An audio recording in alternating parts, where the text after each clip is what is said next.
He didn't think this was going to happen. He didn't think he'd be kissing my ass. He really didn't. He thought he'd be just another American president that was a loser, where the country was going downhill. But now he has to be nice to me. You tell him he better be nice to me. He's got to be. But it was really something I... გამარჯობათ მეგობრებო. დღეს არ ვაპირებდი არაფრის ჩაწერას. იმდენად რამდენადაც სულ 2 დღის წინ განვათავსე ჩემი ახალი ვიდეო. საინფორმაციო არხი ხომ არა ვარ, რომ ყოველ დღე რაღაცა გადაცემა გავაკეთო. ამიტომ მე ვცდილობ მოგაწოდოთ ანალიზი იმ პროცესებისა, რომელიც ხდება შიგნით თუ გარეთ და ჩემი შეფასება მოგაწოდოთ. რომ გქონდეთ საშუალება სხვა თვალით დაინახოთ კიდევ მიმდინარე პროცესები. მაგრამ ვაკვირდებოდი, გაშღერდებოდა თუ არა ის, რაზეც ახლა მინდა ვისაუბრო.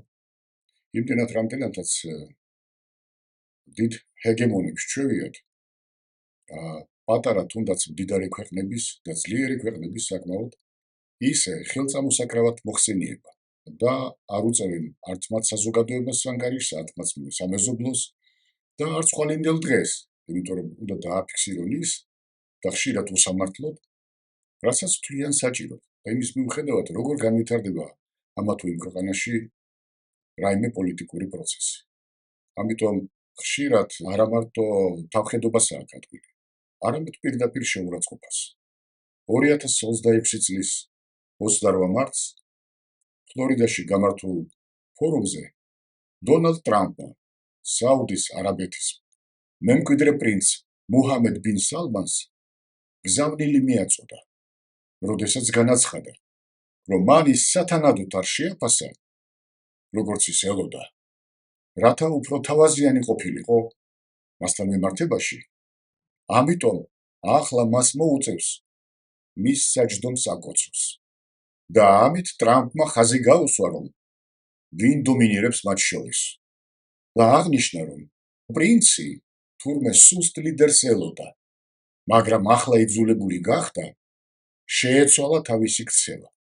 ძალიან აბდაუბდად ისაუბრობდა, მაგრამ როგორც ყოველთვის, მაგრამ ამ შემთხვევაში სათქმელი მაინც მიაწოდა, რომ პრინცმა მას უკანალზე უნდა აკოცოს იმისათვის, რომ ის ტრამპია და იმისათვის, რომ ის სტრატეგიული პარტნიორია თურმე საუდის არაბეთისა, რომელიც დღეს ამ დღეში ჩააგდო.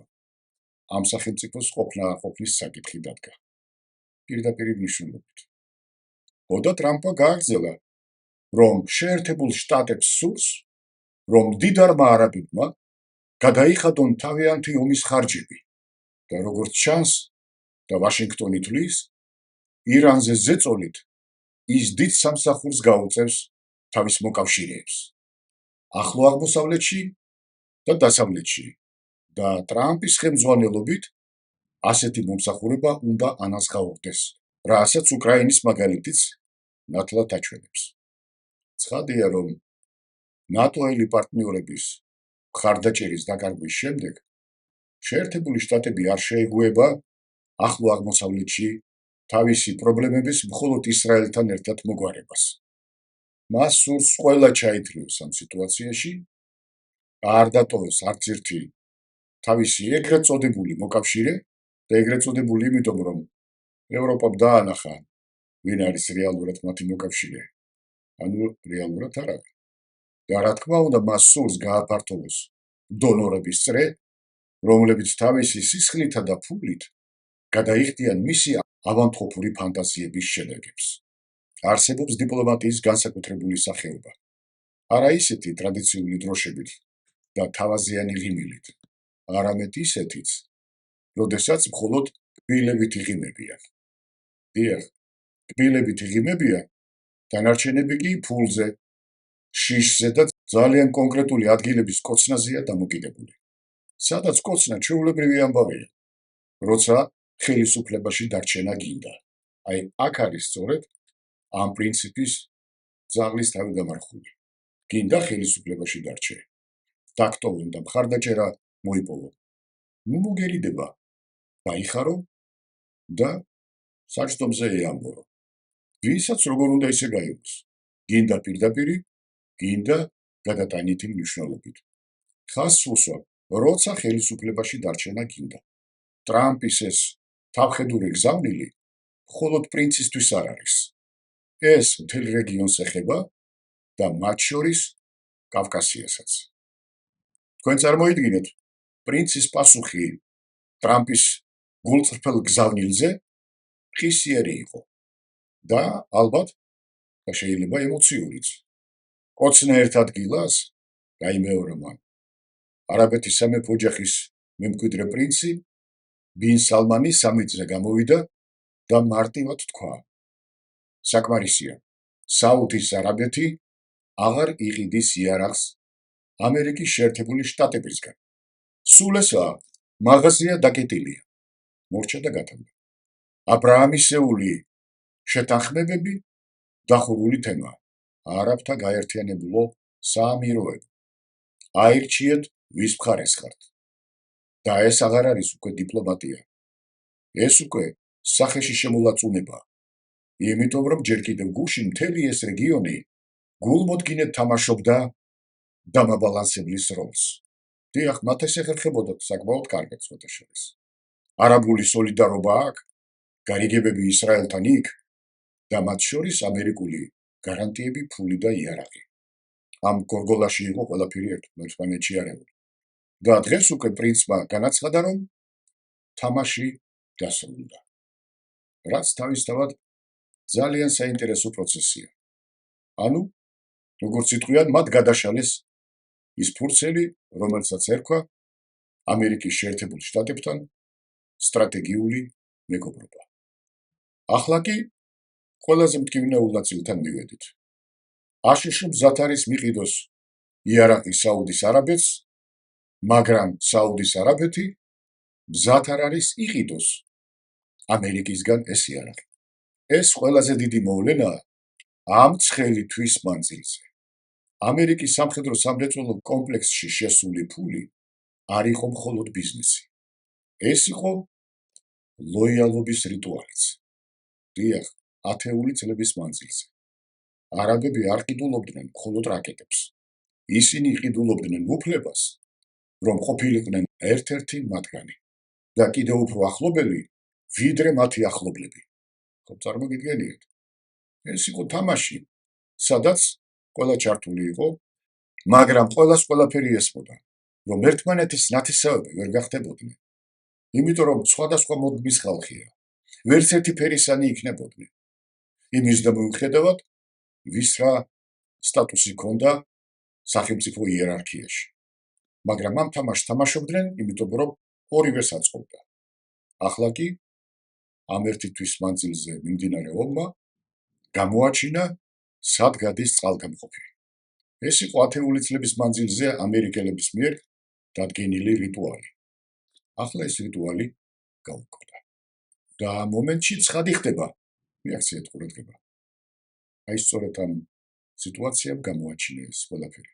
10 წლეულების მანძილზე ამერიკა შეეჩვია, რომ ახლო აღმოსავლეთი ბაზარია, საიდანაც ნავთობი გადის და უკან იარაღი ბრუნდება. და ამ დროს ყველა ბედნიერია. და მით უმეტეს მაშინ, სანამ არავინ სვავს ზედმეტ კითხვებს. ამერიკის სამხედრო სამრეწველო კომპლექსში შესული ფული არ იყო მხოლოდ ბიზნესი, მაგრამ ამ ამბის შემდეგ, როგორც კი ფული თურქეთისკენ დაიწყებს სვლას, დაიწყებს გადინებას და როგორც კი ხმამაღლა გაახმოვანებენ ამ ამბავს და შეატყობინებენ ამის შესახებ მთელ მსოფლიოს, მაშინ ამერიკის შეერთებული შტატების წინაშე დადგება საკითხი. მიუშვას ეს თავის ნებაზე, თუ მაშინვე მოკვეთოს და ამოძილკოს, იმიტომ რომ ასეთი ვითარება ემუქრება მის ჰეგემონიას მსოფლიოში. რატომ?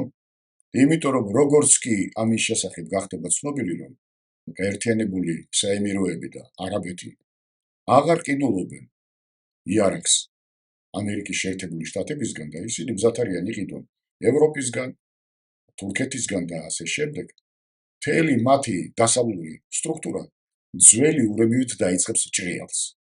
იმიტომ რომ ამისთვის სრულიად მოუმზადებლები არიან, რომ მათი ვასალები აღარ დაემორჩილებიან. ეს საქმე აღარ ეხება მხოლოდ იარაღს. საქმე ეხება ამ სამეფოებისა და საემიროების პატივისცემას ამერიკის შეერთებული შტატებისადმი. ესაც ვქეთ ყველაზე მეტად. მაგრამ თუ სხვა მხრიდან შევხედავთ ამ სიტუაციას, ეს თავისუფლების აქტიცაა არაბების მხრიდან. დიახ, მათ აჩვენეს, რომ მზად არიან განთავისუფლდნენ მათი პატრონაჟისგან. დიახ, ეს არის თავისუფლების აქტი არაბული სახით. იმპერიებს ოდითგანვე აქვთ მუდმივი ნერვიული დამოკიდებულება ვასალისგან პატივისცემას. ეს გათანაბრებულია მოკრძალებასთან და შიშთან. ეს საქართველოში კარგად იციან და ეს მოქნილობა ხელოვნების დონეზე იყო ასული. და არც გასაკვირიც არ არის, პატარა ქვეყანას უნდა შეძლებოდა, რომ აეთვისებინა და დაეხვეწა ეს ხელოვნება. სხვა გამოსავალი უბრალოდ არ არსებობდა. პრინციპში რამე შეიცვალა და არც არაფერი. ამჟამად პრინც ბინ სალმანი მარტივ რამეს აკეთებს. ის აჩვენებს, რომ არ არის საჭირო შიში. და ამით დაანახვა თავის თანამოძმეებს, სხვა არაბულ სახელმწიფოებს, რომ უნდა იმოქმედონ.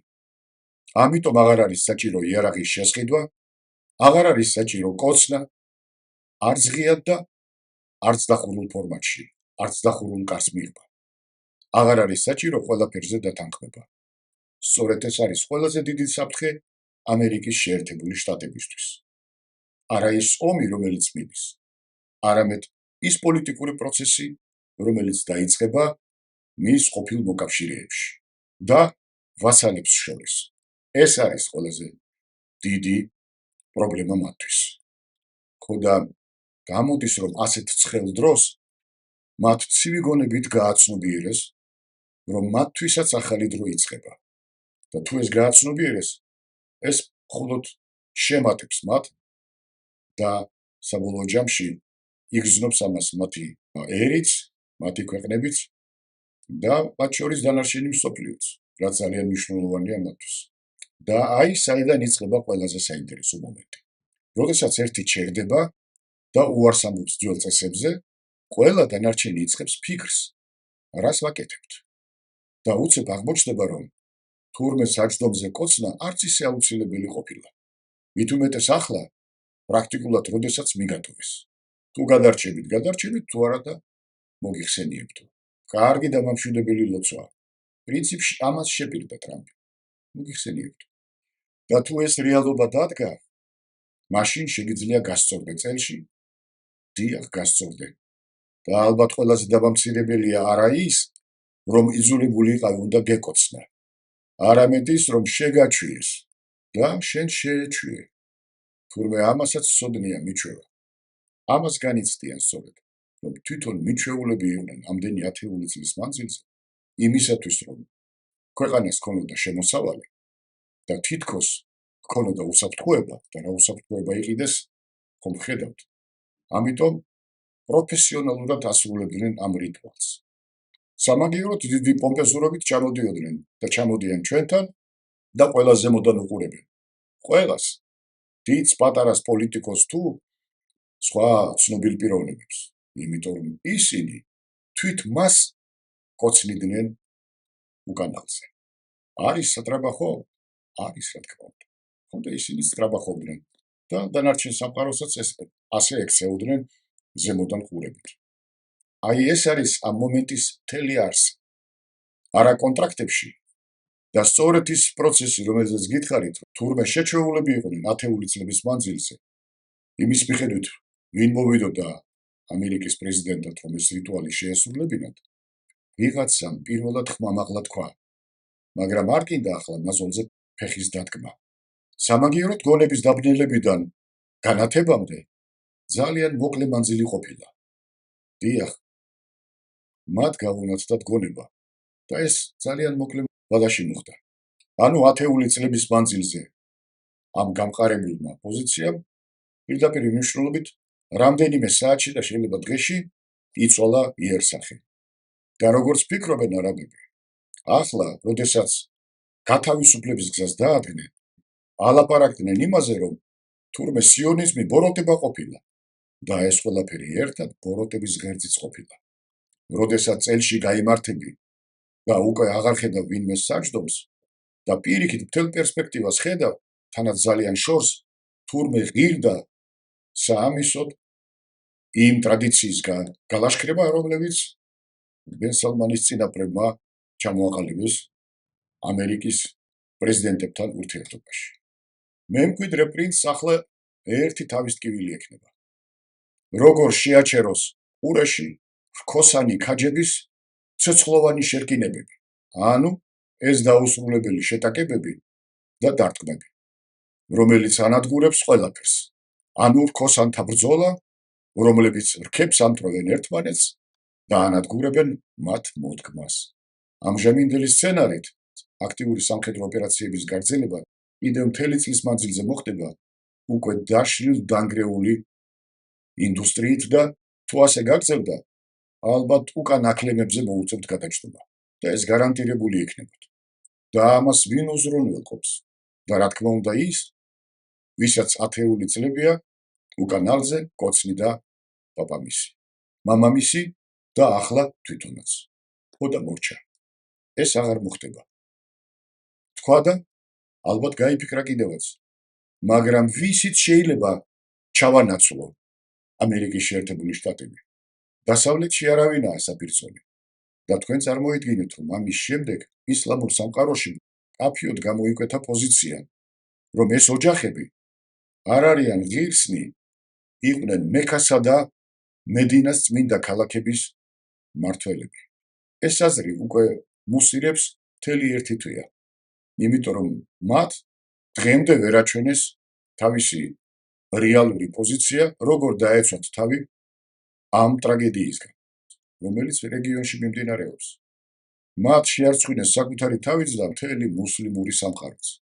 და რაც ამ ერთმა თვემ აჩვენა, ყველაზე ღირსეული ადამიანები, ყველა ისლამური ღირებულებების მცველები არიან და როგორც ხედავთ დარჩნენ კიდევაც სწორედ სპარსელები. და ამას ხედავს ისლამური სამყარო. ახლა კი განვიხილოთ, რას გეგმავდა ტრამპი, როდესაც მისი მითითებით თბილისს დაურეკეს. შეგახსენებთ, რომ მეფეს მისი ამალა წარმოაჩენს. გასულ თვეში მას შემდეგ, რაც მან სპარსეთის ყურეში ომი დაიწყო და თავისი დიდი ხნის პარტნიორები ბედის ანაბარა მიატოვა, ის ამტკიცებდა, რომ ისინი თურმე თავდაცვაზე ზოგავდნენ და არ კოცნიდნენ მისი უდიდებულესობის შეშლილი ტრამპანოტის უკანალს. ახლა კი იმედი უნდა მივცეთ მათ, ვისი სულებიც მანამდე და ახლაც მათოფლიან ხილის გულებშია მოქცეული. დიახ, ასე განჟია და ამას ვერაფერს უშევდა. ტრამპანოტის სურს, რომ მთელ მსოფლიოს აჩვენოს, რომ კაცი 2 წლის განმავლობაში უარს ამბობდა მის ხელზე კოცნაზე, ფეხს არ დგამდა მისკენ, ახლა უკანალზე მაკოცებსო, რათა ამ პატარა მშიერ ქვეყანაში თავისი ქონება და ტახტი გადაარჩინოს. ეს არის მისი ტრამპანოტის აზროვნება. და არა მხოლოდ ეს, ის ასევე დამითმობს და ლანგარზე მომართმევს შავ ზღვაზე ანაკლის ღრმაწყლოვან პორტს და აეროდრომებს ამერიკული საჰაერო ბაზებისთვის. თუ არა, აი აქ დგება საკითხი, თუ არა, მაშინ ხო და რას აპირებს? აქ აუცილებელია განგიმარტოთ ახლო წარსულის მოვლენები.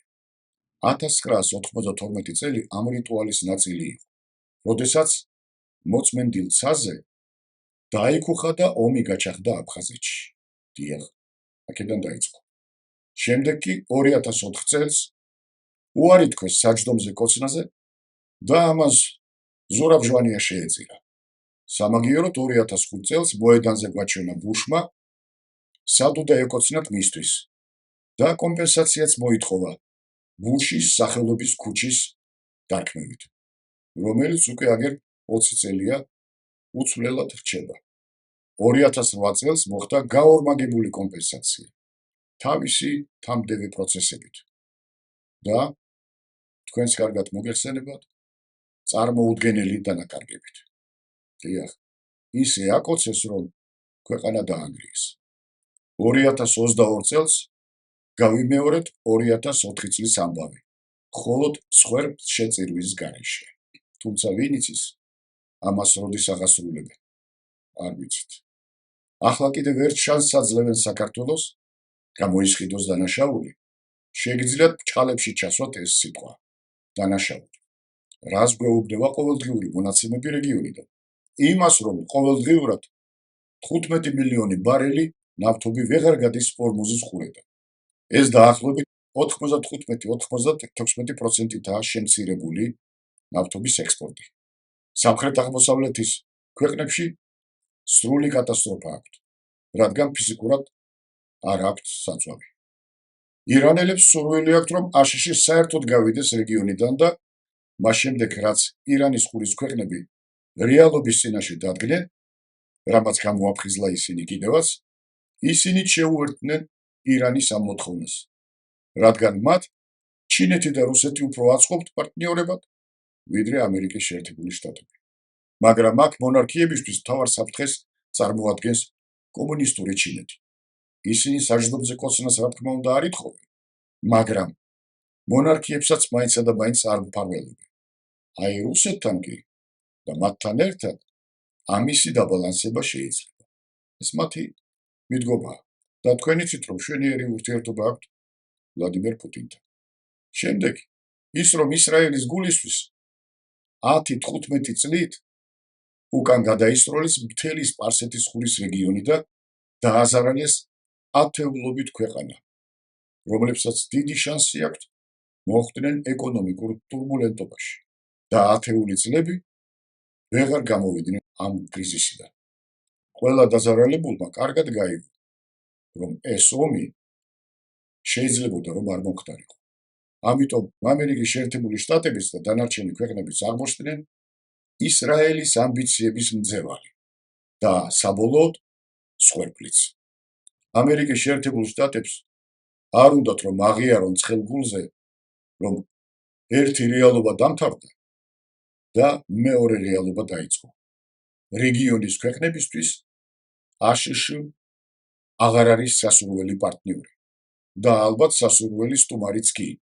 ამისი გაცნობიერება ამერიკელებისთვის ძალიან რთული იქნება. მაგრამ ნელ-ნელა შეეგუებიან. ჭინთვები რა თქმა უნდა ექნებათ, როგორ შეიძლება ამის გარეშე.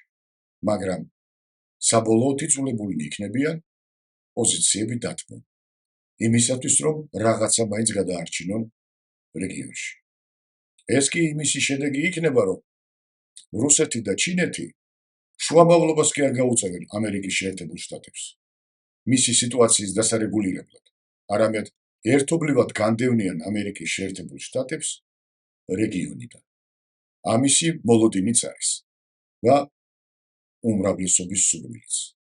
მაგრამ აქ სხვა სიგნალიც გაჟღერდა, რომლიდანაც დასკვნის გამოტანა სრულად შესაძლებელია.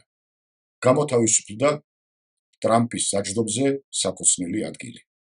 ამიტომ მისი ადმინისტრაცია არ დაუშვებს ამ ადგილის უკოცნელად გაცდებას და ახლა კავკასიაში მონახავს პრინცს ამ პრესტიჟული საქმისთვის.